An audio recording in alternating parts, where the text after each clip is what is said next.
दोस्तों, नमस्ते, प्रणाम। आप सभी को रक्षाबंधन की हार्दिक शुभकामनाएं दोस्तों। और आप सबके बीच में एक रक्षाबंधन की बहुत ही प्यारा, बहुत ही सुंदर गीत लेके आई हूँ दोस्तों। आप लोग को कैसा लगा कमेंट करके जरूर बताइएगा। अगर हमारा गीत पसंद आए आप लोग को तो प्लीज आप लोग शेयर, सब्सक्राइब, लाइक जरूर करिएगा और अपनी बहन का सपोर्ट करें। आप सभी को धन्यवाद दोस्तों।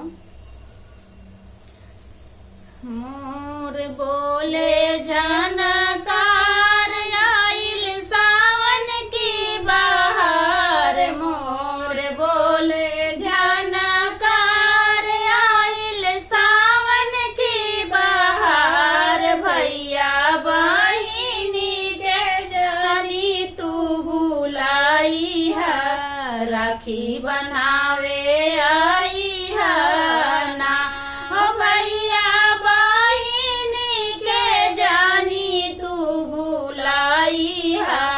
राखी बनावे आई है ना। बाटे भाई बहिनी के प्यार, राखी ऐसन त्योहार। बाटे भाई बहिनी के प्यार, राखी ऐसन त्योहार। भैया बहिनी के जानी तू बुलाई है, राखी बनावे आई है ना। भैया बहिनी के जानी तू बुलाई है, राखी बनावे आई है ना।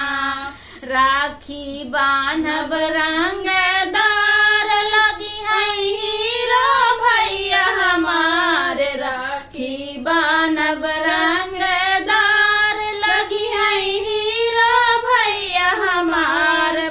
भैया बहिनी के जानी तू बुलाई है, राखी बंधावे आई है ना।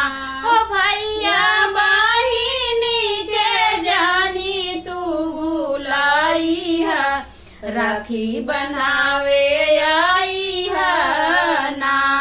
तिलक लगाई चटकदार,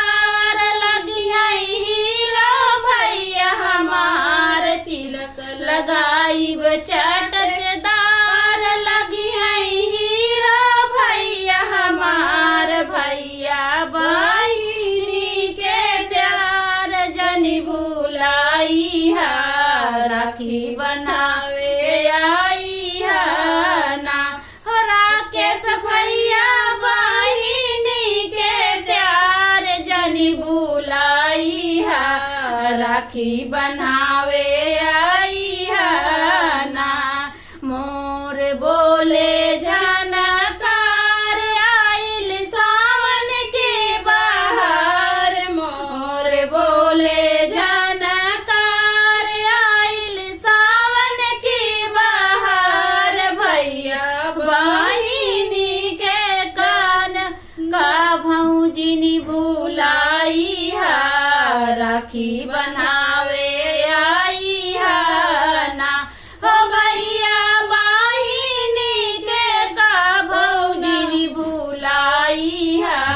राखी बनावे आई है ना। तो आप सबको ये गीत कैसा लगा कमेंट करके जरूर बताइएगा।